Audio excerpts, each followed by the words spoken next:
ओम शांति। तो मुरली को समझने की जो ये सीरीज चल रही है उसमें आज हम एक बहुत महत्वपूर्ण टॉपिक पर बात करेंगे और वो है देह अभिमान और देही अभिमानी स्थिति। क्योंकि मुरली में बहुत बार बाबा कहता है कि देह अभिमान सभी पतन की जड़ है और देही अभिमानी बनना है। तो देह अभिमान है क्या, जिसको बाबा बहुत बार कहता है देह अहंकार भी।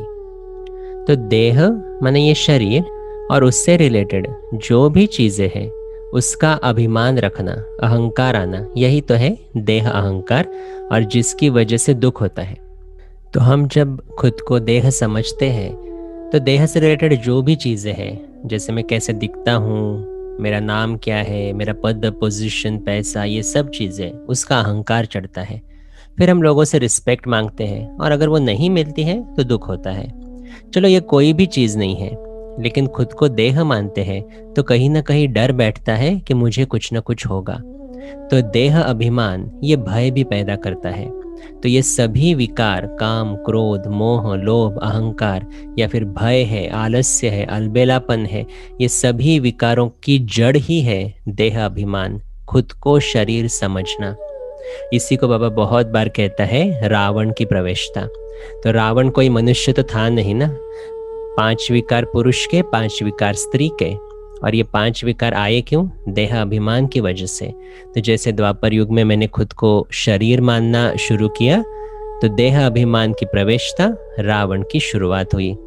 तो रावण कहो, माया कहो, ये सब देह अभिमान की ही निशानी है, ये विकार को रिप्रेजेंट करता है।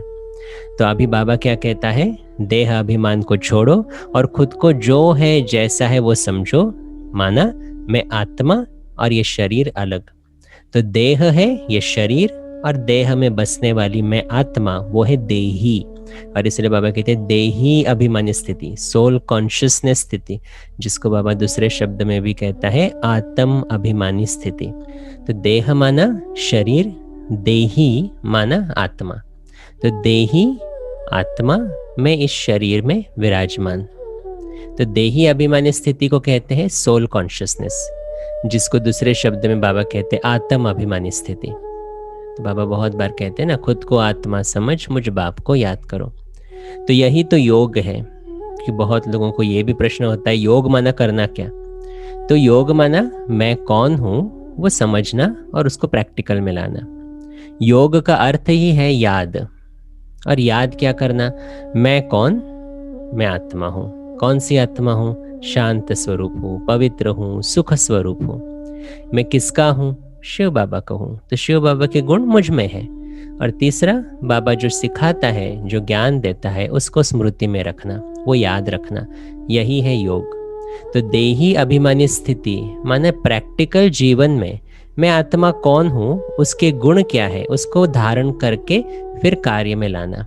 ये इसी को कहते हैं देही अभिमानी स्थिति। सिर्फ मैं आत्मा हूँ, मैं परमात्मा का बच्चा हूँ, इससे कुछ नहीं होगा। लेकिन मैं कौन सी आत्मा हूँ?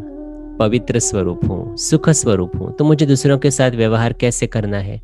सुख से करना है। और इसी को कहते हैं देही अभिमानी स्थिति। तो भले एक लाइन में बाबा बताता है कि अपने को आत्मा समझ, बाप को याद करो, लेकिन उसके पीछे बहुत डीप मीनिंग है।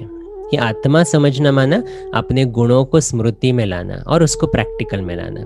जब बाबा को याद करेंगे तो वर्षे को भी याद करेंगे कि मैं कौन था, क्या बना हूँ और अभी फिर क्या बनने वाला हूँ। और इसीलिए वो आने वाले सतयुग की शुरुआत अभी से है। देही अभिमानी स्थिति तो सतयुग में भी रहेगी, भले ज्ञान नहीं रहेगा, लेकिन वो गुणों को हम प्रैक्टिस में लाएंगे और उसी का प्रैक्टिकल प्रूफ अभी देना है संगम युग पर। तो देह अभिमान माना देह से रिलेटेड जो भी अहंकार है उसको त्याग करना है, और मैं जो हूँ जैसा हूँ वो समझना, वो है देही अभिमानी। मैं आत्मा हूँ और मेरे गुणों को प्रैक्टिकल में लाना, यही है देही अभिमानी स्थिति। तो बाबा इसीलिए कहता कि देह अभिमान रखोगे तो हमेशा दुख होगा, देही अभिमानी या आत्म अभिमानी सोल कॉन्शियस बनोगे तो हमेशा सुख होगा। अच्छा, ओम शांति।